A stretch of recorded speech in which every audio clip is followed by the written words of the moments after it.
Oke ya, recordingnya sudah dimulai. Jadi pembahasan kita yang hari ini lebih ke arah membahas latihan soal lagi. Jadi hari ini adalah pembahasan terakhir terkait dengan defleksi batang lentur. Nah, dari PR yang sudah saya berikan, saya dan Pak Bambang berikan, apakah ada pertanyaan? Khususnya untuk nomor 3, 4, dan 5. Silakan. Ini sharing screen saya kelihatan kan ya? Kelihatan, Pak. Silakan, apa ada pertanyaan? Ya, by the way, absensi sudah saya buka ya. Seperti biasa, silahkan kalian absen masing-masing, jangan lupa. Untuk soal nomor 3 ini, apakah ada yang bermasalah?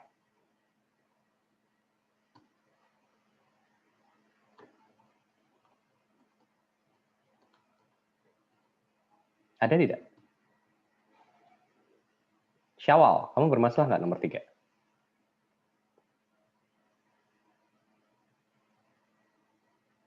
Iya, Pak. Nomor 3 kamu bermasalah tidak? Tidak, Pak. Aman ya berarti? Oke. Hmm. Ada yang bermasalah di soal nomor 3? Aman ya berarti ya semuanya?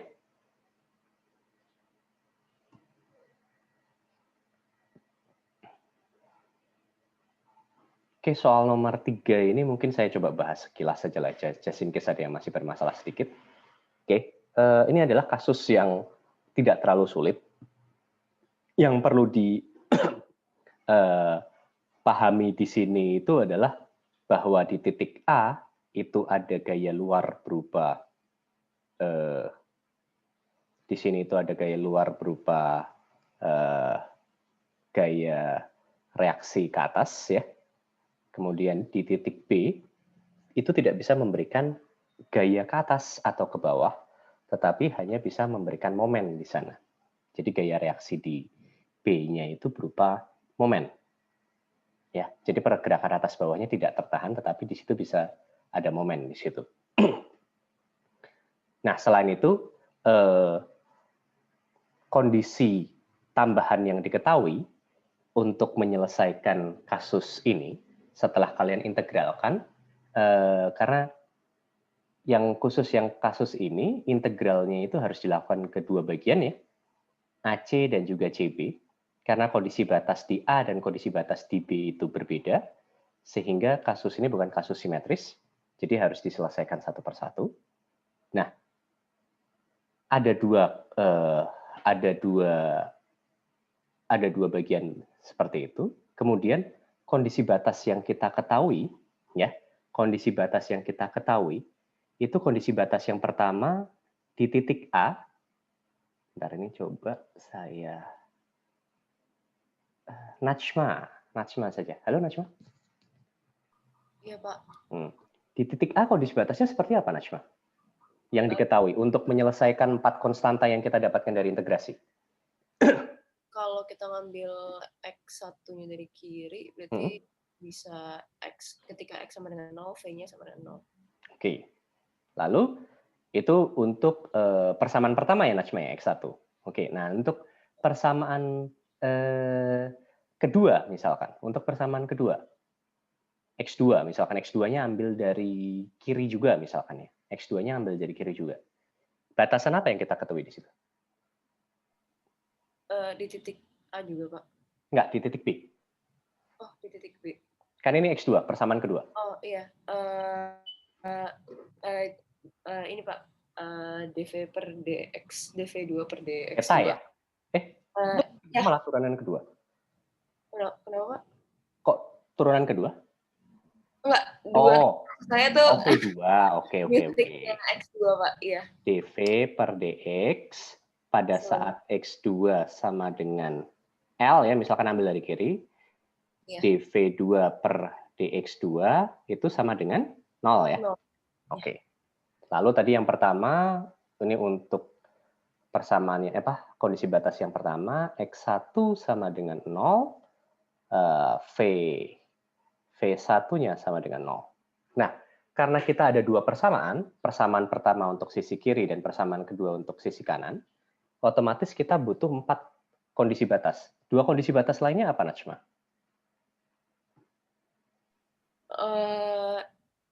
Yang apa Pak, yang kontinuitas itu Pak di Betul, di tengah ini ya. ya betul. Di tengah itu kondisi batasnya seperti apa? Lendutannya V-nya dari X1 dan X2-nya sama juga ini Oke, ya, berarti V1 sama dengan V2 pada X1 sama dengan X2 sama dengan L per 2 gitu ya? Iya, Pak. Oke, lalu yang kedua? Satu lagi. Sama juga ini ya, kondisinya di titik yang sama ya? Iya. Oke, dV per dx. dV1 per dx1 sama dengan dV2 per dx2. Ini karena kita sama-sama mengambil dari kiri ya? Iya, Kalau Pak. misalkan kita mengambil yang satu dari kiri, yang satu dari kanan, itu bukan sama, tetapi sama dengan minus ya.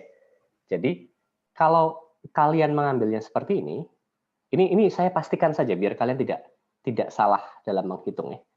X2-nya dari kanan, ya. Itu nanti kondisi batas ini bukan seperti itu hasilnya. Harusnya dV1 per dx1 sama dengan minus dV2 per dx2. Seperti itu ya Nasma ya harusnya. Iya, Pak. Oke. Ini hanya untuk kalau kondisinya seperti ini ya. Kalian ambil X1 dan X2-nya dari kiri dan kanan. Kalau sama-sama dari kiri, itu tidak ada minusnya di situ. Itu yang harus kalian camkan di situ. Oke, dengan menggunakan 4 kondisi batas ini, kalian bisa menyelesaikan keempat konstanta hasil integrasinya. Seperti itu ya. Oke, terima kasih Nasma. Oke, kemudian yang nomor 4. Saya coba tunjuk yang lain lagi.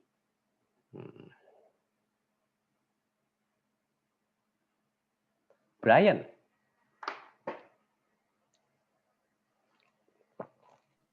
Ya, Pak. Brian, kamu yang nomor 4 ini bisa nggak, Brian? Bentar ya. Oh, bisa, Pak. Nggak ada masalah ya? Nggak ada. Oke, pertanyaan saya, berapa section yang harus kita selesaikan? Basically 2. 2. Sebenarnya harusnya 4 ya, tetapi karena simetris di kiri dan kanan ya, ini simetris, sumbu simetrisnya pas di tengah ini, kita bisa menyelesaikan hanya sisi kiri saja atau sisi kanan saja. Oke, terima kasih banyak Brian. Oke, nah sekarang kondisi batasnya, saya coba tanya ini biar, karena pagi-pagi ini biasanya mahasiswa banyak yang belum bangun nih. Kavi Mahardika. Hadir, Pak. Oke, kamu bermasalah nggak Kavi di nomor 4 ini? Belum sih Pak, yang nomor 4. Belum ngerjain atau belum bermasalah? Maksudnya enggak ada masalah. Enggak ada masalah. Oke. Atau ini coba saya tanya, apakah ada yang bermasalah untuk nomor 4?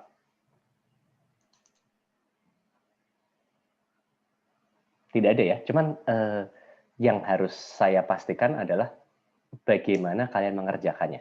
Nah, ini Kavi tadi. Apa yang harus kita lakukan pertama kali, Kavi? Seperti biasa. Cari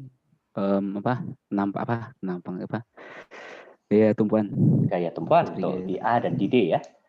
Setelah dapatkan gaya tumpuan, kita bisa melakukan potongan. Berarti tadi seperti yang sudah Brian katakan, misalkan diagram benda bebasnya jadi seperti ini ya.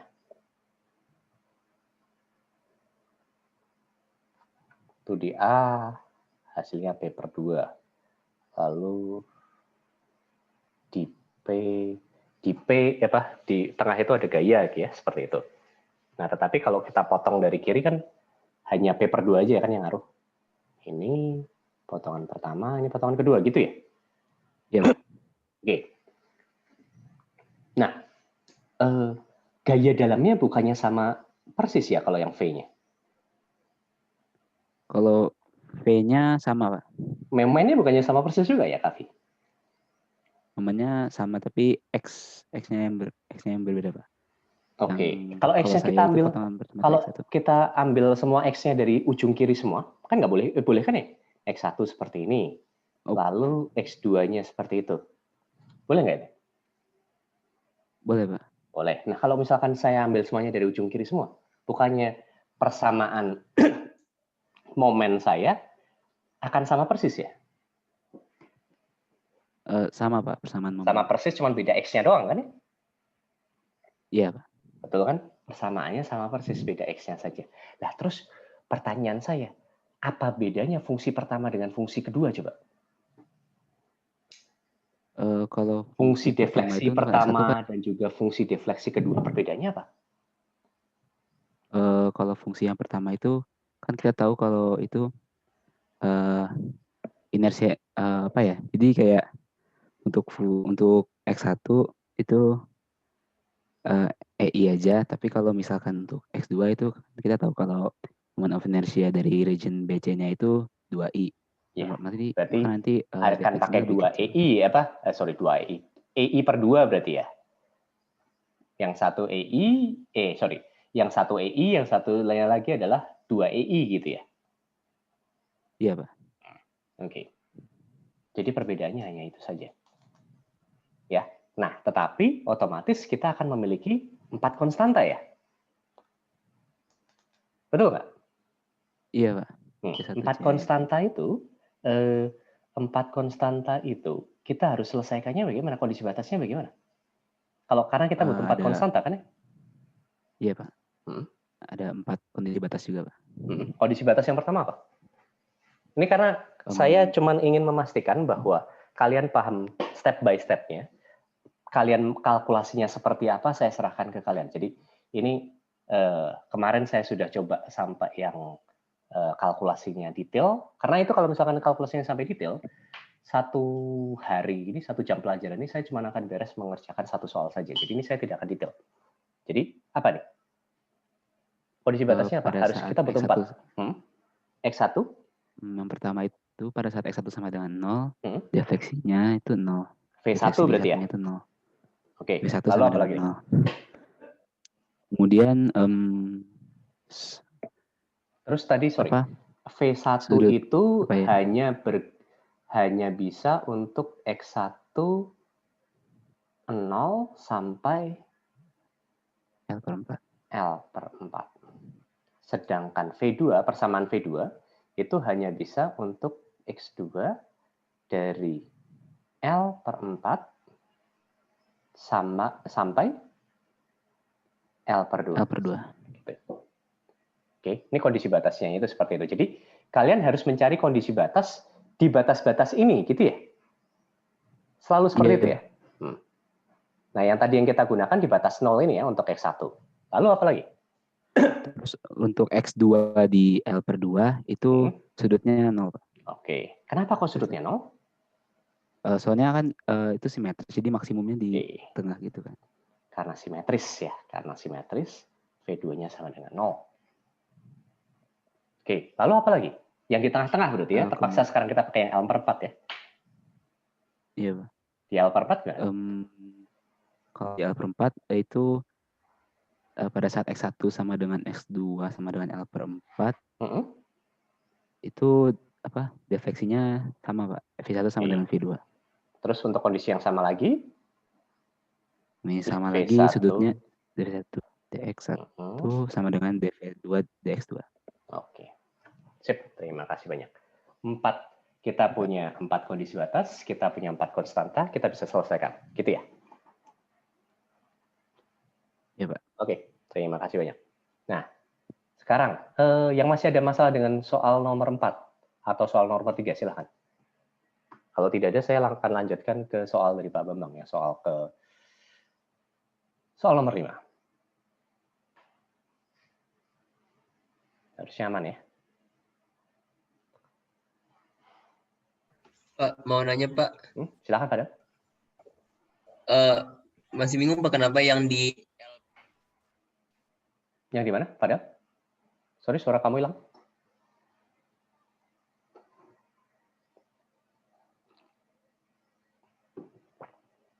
Halo, Fadel.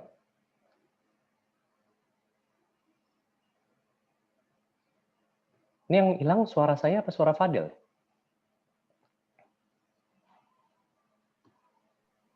Ada di chat itu, Pak. Kayaknya dia koneksinya udah masalah. Yang di L per 4, kenapa V1 sama dengan V2, Pak? Nah, gini. Fadel, ini pertanyaan. Oke, kita pastikan supaya semuanya ngerti ya. Di L per 4 itu titiknya ini. Oke. Nah, pada titik ini adalah titik di mana dua persamaan pertama, seperti yang tadi saya bilang, persamaan pertama itu hanya bisa menghandle dari bagian sini sampai sini. Sedangkan persamaan kedua, ini, yang persamaan V2 ya, itu hanya bisa menghandle dari sini sampai sini. Oke. Nah, tadi, bagian ini, kita memberikan batasan di ujung salah satu ujung dari persamaan pertama. Lalu bagian yang ini, kita memberikan batasan dari ujung kanan dari persamaan kedua. Nah, tetapi kita harus pastikan bahwa dua persamaan tersebut ya, dua persamaan pertama maupun persamaan kedua, itu tidak ada masalah kontinuitas di tengah-tengah situ. Di titik X1 sama dengan L/4 dan juga X2 sama dengan L/4. Nah, untuk memastikan bahwa kontinuitas itu ada di sana, kita harus pastikan bahwa defleksi di titik sambungan tersebut, sambungan antara persamaan pertama dan persamaan kedua, itu sama. Selain itu, kita juga harus pastikan bahwa sudut, kenapa kok dV1 per dx1 harus sama dengan dV2 per dx2? Itu sebenarnya artinya ini, θ1 harus sama dengan θ2 di situ. Karena x1 dan x2 sama-sama dari kiri kita ambilnya, oleh karena itu kita bisa sebutkan bahwa, kita bisa tuliskan bahwa θ1 sama dengan θ2. Tetapi kalau yang satu kita ambil dari kiri, seperti biasa ya, x1 kita ambil dari kiri, x2 kita ambil dari kanan, persamaan ini berubah karena masalah sign convention kita, positif negatif kita. Jadi θ1 sama dengan minus θ2. Ini hanya untuk kalau kita menggunakan sumbu seperti yang saya tuliskan di sana, x1 dari kiri, x2 dari kanan. Seperti itu. Nah, θ1 sama dengan θ2 ini, kalau dalam persamaan, itu bisa kita representasikan seperti ini. dv1 per dx1 sama dengan dv2 per dx2. Gitu. Apakah sudah menjawab pertanyaan?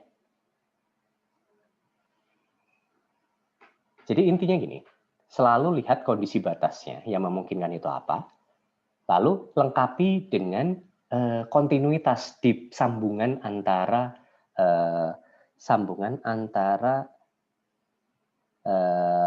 dua persamaan tersebut. Gitu. Oke, sip. Sudah menjawab berarti ya. Ada pertanyaan soal nomor 3 dan 4. Sebelum saya lanjutkan ke soal nomor 5.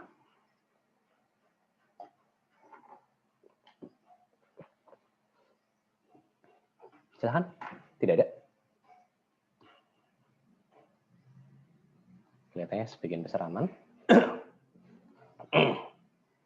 Oke, kalau kayak gitu saya lanjutkan ke soal nomor 5. Nah, ini soal nomor 5.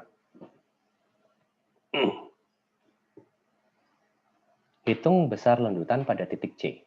Tetapi kemarin saya minta supaya kalian latihan dengan menggunakan metode integrasi kan ya. Jadi coba selesaikan ini dengan metode integrasi. Ada yang bermasalah di sini?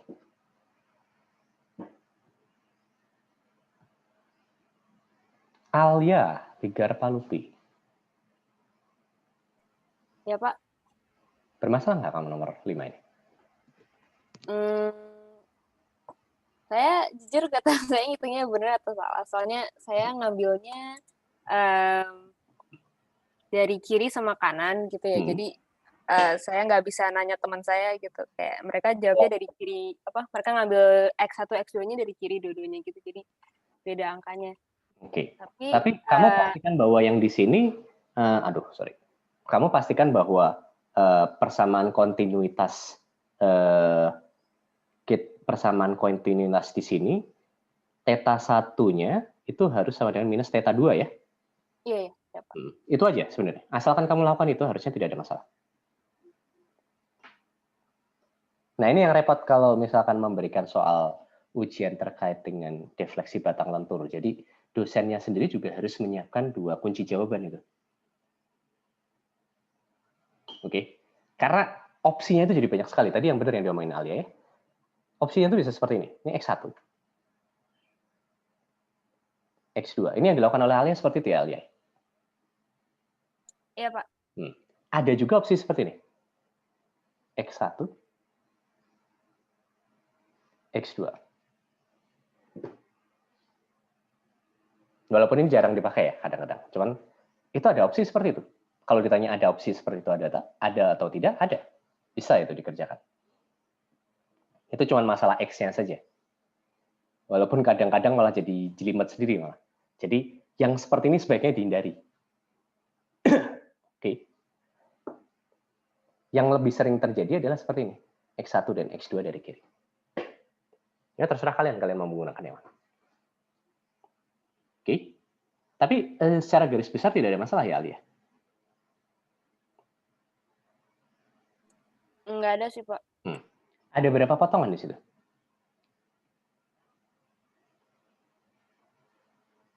Ada 2. 2 ya. Jadi kita punya dua set persamaan ya. Persamaan pertama itu defleksi pertama, variabelnya X1. Persamaan kedua, defleksi kedua, variabelnya X2. Oke. Nah, karena ada 2 persamaan, otomatis kita butuh 4 kondisi batas. Nah, ini saya coba tanya ke Alia aja. Kondisi batasnya apa, Alia? Saya yang X1 sama dengan 0, sama V1 sama dengan 0. Saat X1 sama dengan 0, V1 sama dengan 0. Itu di sini ya? Oke. Lalu, apa lagi? Itu saya pakai apa ya kemarin? Yang karena saya dari kanan ya, jadi X2-nya juga 0, terus V2-nya juga 0. X2-nya juga 0. Maksudnya gimana? X2 saat apa? Enggak, dari X1 dulu. Kita selesaikan X1 dulu. Ini X1 juga ada kondisi batas di sini yang kita bisa gunakan loh, di titik P. Oh, yang DV itu ya, Pak? Bukan. Ini. Saat X1 sama dengan 2L, V1-nya sama dengan 0. Betul tidak? Oh iya. Nah, itu juga kondisi batas kan? Jadi jadi gini, saat kalian mau menentukan kondisi batas, coba lihat terlebih dahulu dari constraint-constraint yang ada, itu bisa menimbulkan kondisi batas salah. Mulai dari situ dulu. Ya, mulai dari situ dulu. Jadi, dalam hal ini, saya coba lihat di constraint ini ya, di pin tersebut. Pada pin tersebut, saya bisa tahu bahwa di situ ada saat X1 sama dengan 0, V1-nya akan sama dengan 0. Lalu, masih untuk persamaan pertama, di titik B. Itu karena ada constraint juga di sana, saya bisa tahu juga saat X1 sama dengan 2L, V1-nya sama dengan berapa kali? 0 ya? 0. Tuh. Ini persamaan ini kondisi batas kita kedua. Lalu baru kita beralih ke yang persamaan kedua. Nah, dari persamaan kedua di titik B apa yang kita bisa dapatkan, Alia? X2 sama dengan L. X2 sama dengan L. V2-nya juga 0. V2 sama dengan 0. Kita punya 3 kondisi batas akibat boundary condition saja. Nah, kita perlu satu tambahan kontinuitas. Nah, kontinuitasnya itu persambungan antara persamaan pertama dengan persamaan kedua. Jadi, pada saat X1 sama dengan 2L, dan juga saat X2 sama dengan L ya, Alia, benar ya? Itu batasannya apa itu? Theta 1 sama dengan minus theta 2 gitu kan. Oke, berarti dV1 per dx1.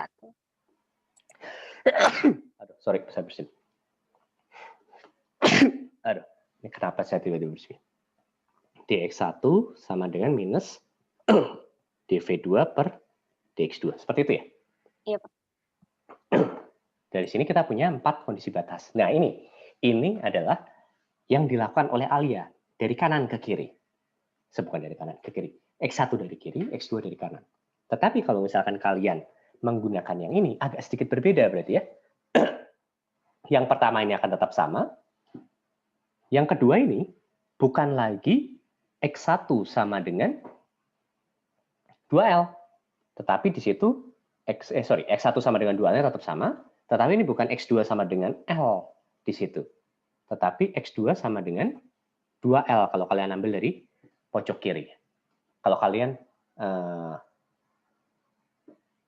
ambil acuannya semuanya dari pojok kiri. X2 sama dengan 2L, V2 sama dengan 0. Lalu yang di sini, saat X1 sama dengan 2L, X2 bukan sama dengan L di situ ya, tetapi sama dengan 2L juga, karena ambil dua-duanya dari kiri. Nilai dV1 per dx1 harus sama dengan dv2 per dx2. Tidak ada minusnya di situ.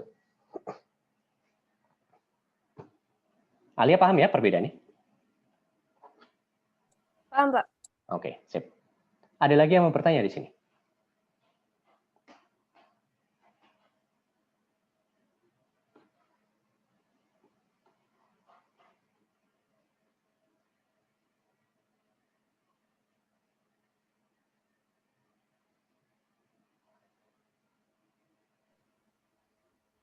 Victoria, sudah paham belum?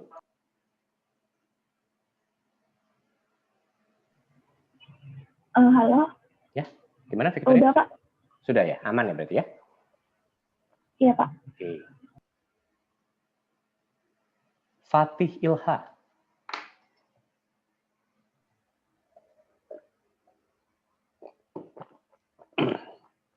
Fatih Ilha, apakah sudah paham?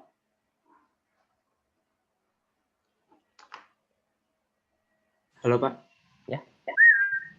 Sudah paham. Jadi kalau misalnya soal kayak gini kita nggak perlu gambar lanjutannya bagaimana ya? Maksudnya gimana? Lanjutannya bagaimana? Nah gini, tergantung pertanyaannya Fatih. Kalau misalkan diminta untuk menggambar lanjutannya, ya kalian gambar. Tetapi kalau misalkan cuma diminta persamaannya saja, ya kalian nggak perlu gambar. Kebayang nggak? Karena kadang-kadang gini, diminta persamaannya, oke. Diminta cuma satu titik saja. Kalau misalkan diminta cuma satu titik saja, setelah dapat persamaan, ya kalian tinggal selesaikan di satu titik tersebut. Selesai. Lalu kalau cuma diminta persamaannya saja, ya selesaikan kedua persamaannya, sampai semua konstantanya terpenuhi. Selesai. Lalu kalau diminta gambar lanjutannya, ya dari persamaan yang ada, kalian perkirakan lanjutannya itu seperti apa. Kebayang nggak? Kebayang, Pak.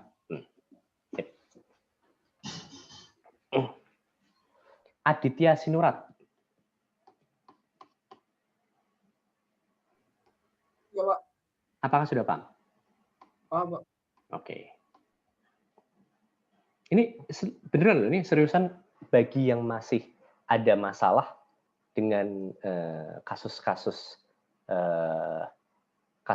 lanjutan atau malah kasus-kasus analisis gaya, boleh loh bertanya di sini. Atau mungkin saya coba aja ya. Yang soal nomor 1 dan soal nomor 2, ada yang bermasalah atau tidak?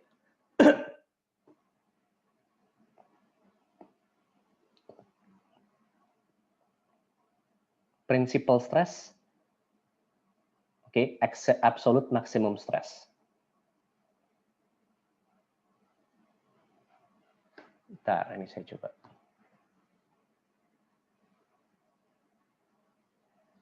Keisha.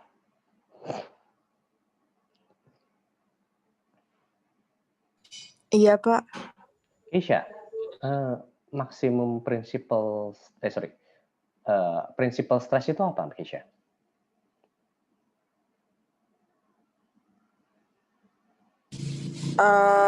Principal stress kalau saya tahunya kalau di lingkaran Moore-nya Kalau di lingkaran di sebelah kanan kirinya, iya Pak. Ujung kiri sama ujung kanan gitu ya? Iya. Oh, kalau absolute maximum shear stress? Ujung bawah gitu? Itu Iya, yang maksimum, titik maksimumnya kan, Pak? Ya, shear stress berarti yang bawah kan ya? Iya, Pak. Jadi kalau kalian mau gambar, kalau kalian menggambar lingkaran Moore seperti ini, misalkan ternyata lingkaran Moore-nya ada di sini, misalkan ya. Principal stress yang mana tuh? Kalau ditanyakannya principal stress, bukan maksimum principal stress dan minimum principal stress. Principal stress-nya yang mana? Jawabannya untuk principal stress. Alia, Keisha. Gimana, Pak? Kalau principal Kalau ditanyakannya adalah principal stress, yang jawaban kamu yang mana? Titik yang mana? Yang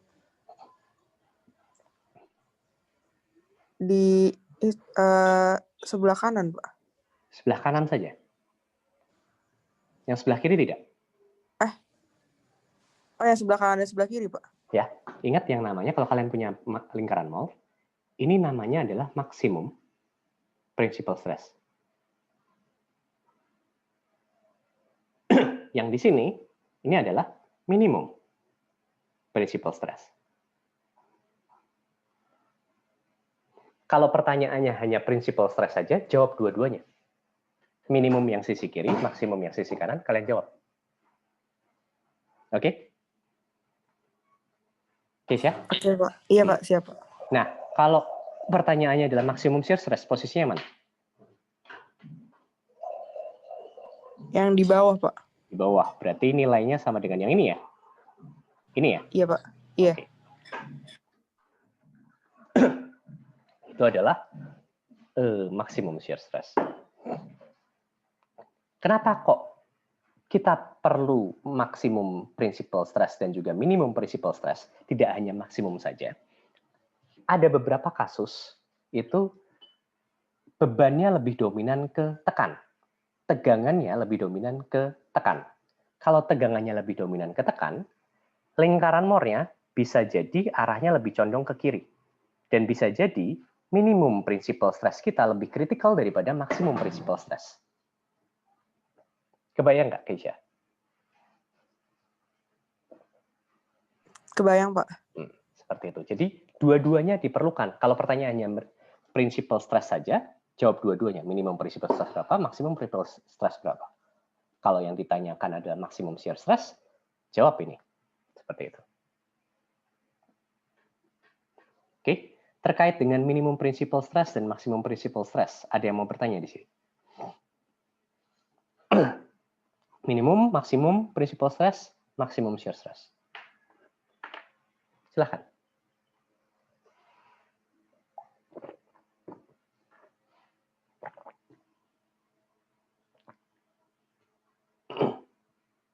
Tidak ada.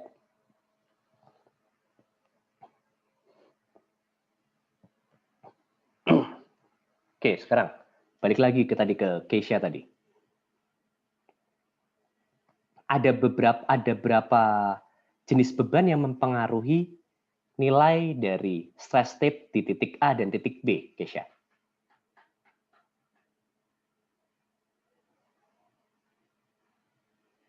Halo? Titik A dulu.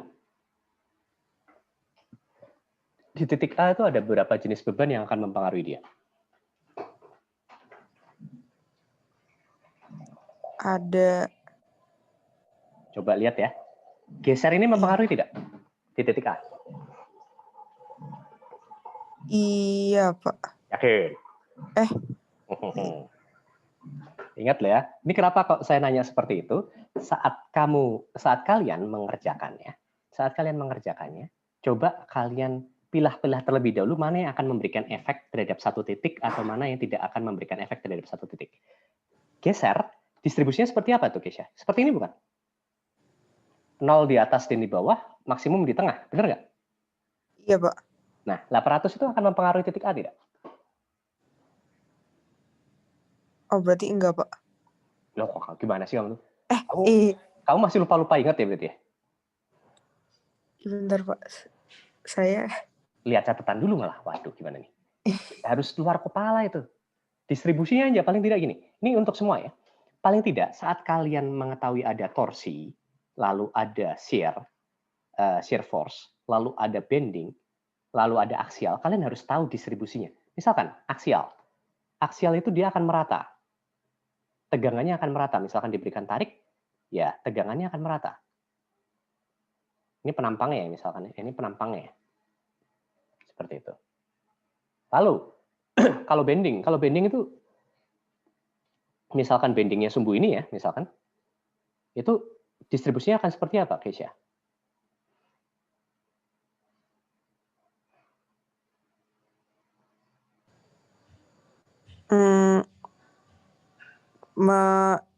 Itu apa Linear miring ya? gitu.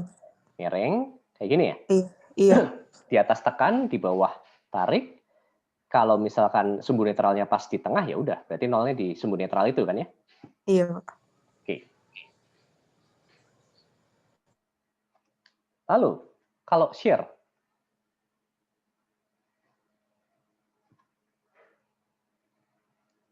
Shear-nya ini arahnya ke bawah ya. Akan seperti apa tuh distribusinya?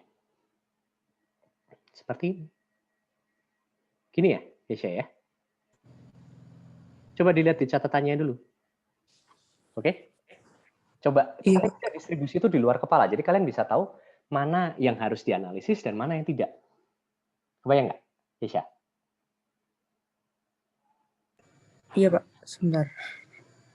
Ini berarti kamu masih belum keluar kepala itu ya? Belum, Pak, ya. Itu saat ujian nanti, karena kita bentar lagi akan ujian ya. Mungkin seminggu atau 2 minggu lagi kita akan ujian. Saat ujian nanti, tolong itu sudah harus di luar kepala. Ini untuk semua ya. Lalu yang terakhir, kalau misalkan kita ada torsi, misalkan penampangnya seperti ini, distribusinya akan seperti apa, Keisha? Penampang dari, kita lihat dari sisi sini ya, distribusinya akan seperti apa? Yang mana, Pak? Torsi, kalau ada torsi. Oh iya. Maksimumnya di mana? Torsi di titik paling luar bukan, Pak? Titik kok nanya itu. Benar, Pak. Saya masih ketuker-tuker, Pak. Itu T apa itu? T rho per J kan ya rumusannya? Iya, Pak. Nah, semakin besar rho dia semakin besar kan? Iya. Nah, seperti itu. Distribusi. Jangan sampai ketukar-tukar karena ini kalau udah beban kombinasi itu harus kalian harus benar-benar paham itu. Nah, ini distribusi umumnya seperti itu. Nah, kalau kayak gitu, di titik A sekarang yang mempengaruhi apa saja? Bending mempengaruhi nggak?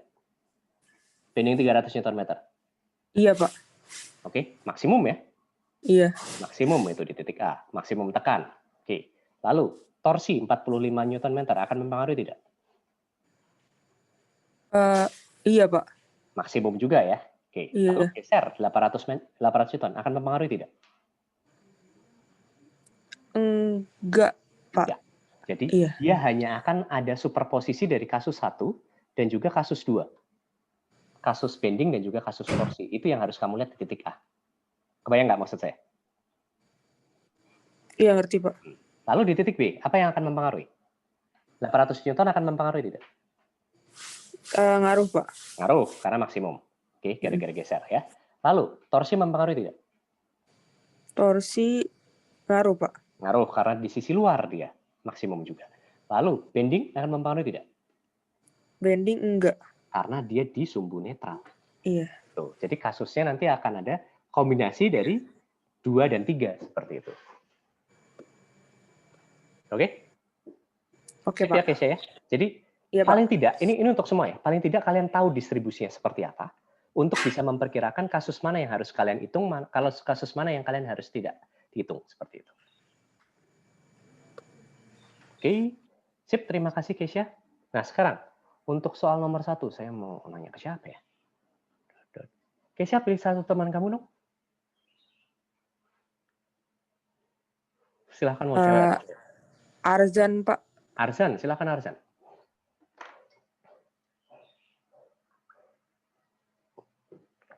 Iya, Pak. Nah, kasus nomor 1 itu gimana, Arzan? Bisa ngerjain nggak kamu? Sebentar ya, Pak. Maaf, Pak. Ya, lihat jawabannya dulu dia. Bukan Pak, internet saya kurang lancar gitu. Saya cari tempat yang bener dulu ya Pak. Oh, cari tempat yang benar. Ya udah, selama Arsen cari tempat yang benar biar cepat. Arsen, kamu bantu saya coba tunjuk teman kamu satu lah buat bantu kamu ngerjain ini. Biar kamu fokusnya ngedengerin aja. Halo Arsen? Oh, Arsen hilang. Ya sudah, nggak apa-apa. Halo? Ya, ini siapa nih?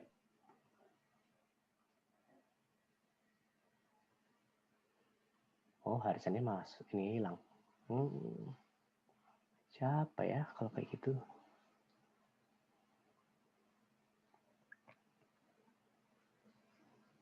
Ilyas. Halo Ilyas. Ini soal nomor 1 ini soal yang sempat muncul untuk jadi bahan ujian kita sebelumnya. Maaf Pak, sudah bisa Pak. Kayaknya sekarang kedengaran nggak Pak suaranya? Ini siapa nih? Arzan Pak, Arzan. Oh Arzan, ya udah, Ilyasnya aman berarti. Oke Arzan, gini, pertanyaan saya untuk soal nomor 1 ini kamu bisa mengerjakan tidak? Bisa sih Pak, alhamdulillah. Bagaimana cara mengerjakannya Arzan? Dibikin apa Pak? Dihitung sigma hoof sama sigma longnya dulu Pak. Oke. Longitudinal stress dan juga hoof stressnya ya. Kita bisa dapat misalkan di sini sigma 1-nya berapa, sigma 2-nya berapa. Seperti itu ya. Hoof stress itu yang mana ya? Sigma 1 atau sigma 2 ya? Sigma 2 Pak yang hoof stress. Oke, sigma 1 adalah longitudinal stress ya. Sigma 1 itu rumusnya apa itu? Sigma 1 itu rumusnya PR per T. PR per T. Sigma 2? PR per 2T, Pak. PR per 2T. Oke, nah cuman ini ya. Ini hanya apabila bentuk dari pressure vessel-nya itu yang umum seperti itu. Kalau bentuk pressure vessel-nya itu bola, sigma 1 dan sigma 2-nya itu sama. Oke, sigma 1 dan juga sigma 2-nya itu sama. Tetapi nilainya berapa itu harusnya? Kalau misalkan bentuknya bola. PR per T, nilai dari sigma 1-nya berapa, nilai sigma 2-nya berapa ya kalau bola gitu?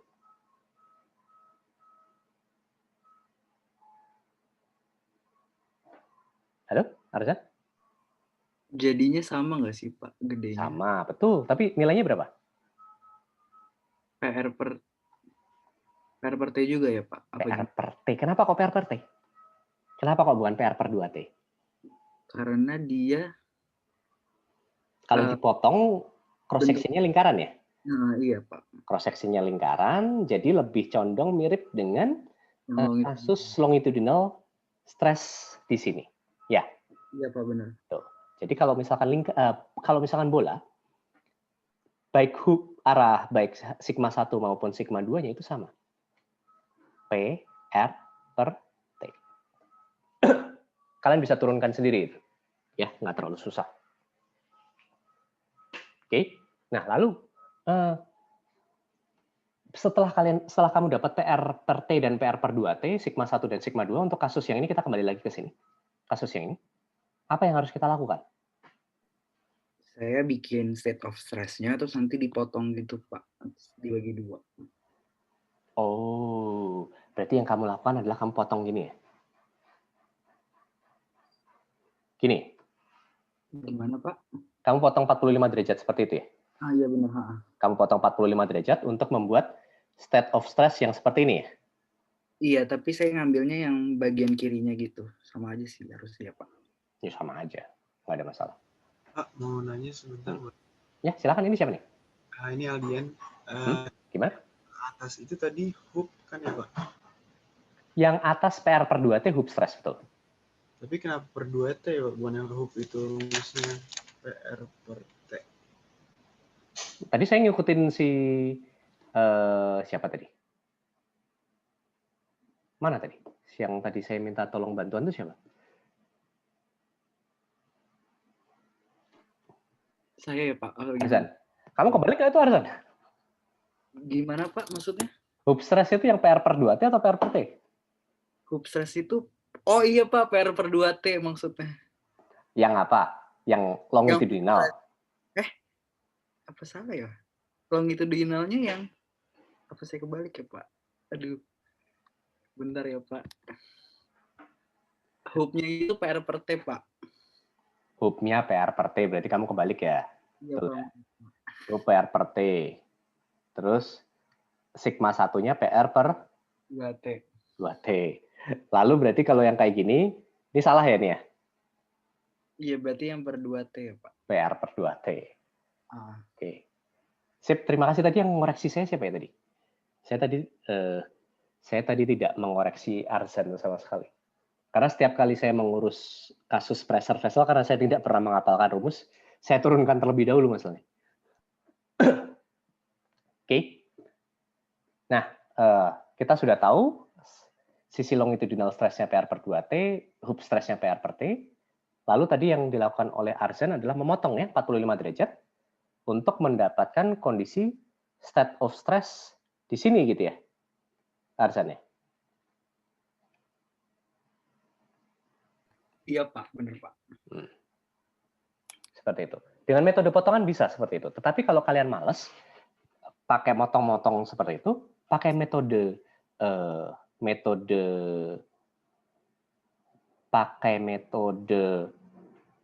lingkaran Moore itu juga diperbolehkan.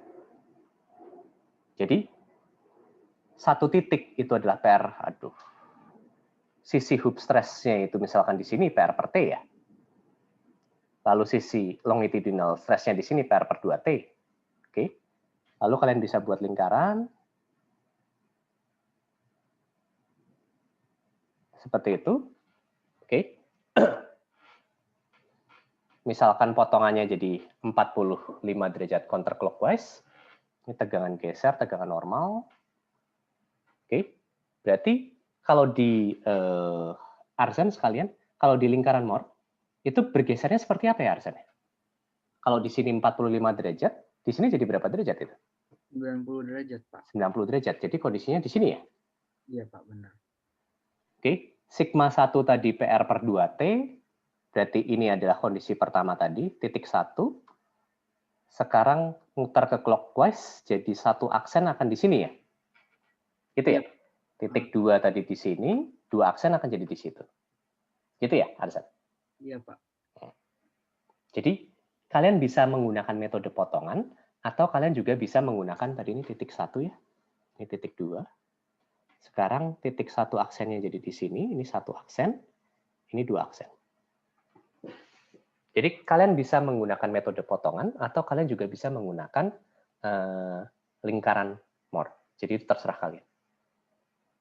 Oke, sampai di sini ada yang mau ditanyakan?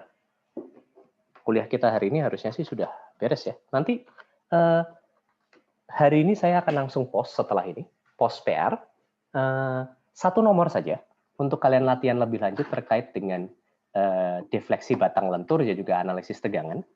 Ini sebagai gambaran, soal ini adalah soal yang digunakan untuk ujian tahun lalu. Jadi maksud saya kenapa memberikan soal ini, paling tidak biar kalian coba latihan level soal ujian itu seperti apa. Gitu.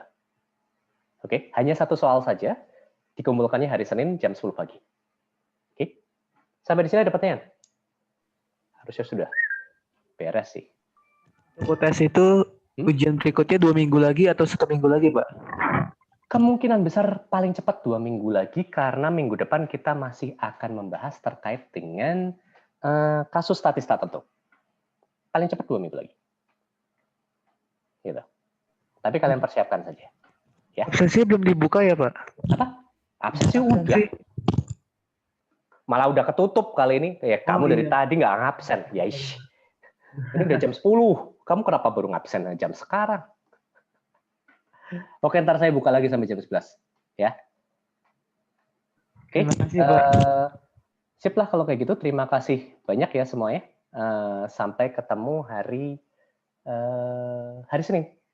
Oke. Jangan lupa PR dikumpulkan jam 10 pagi hari Senin. Oke?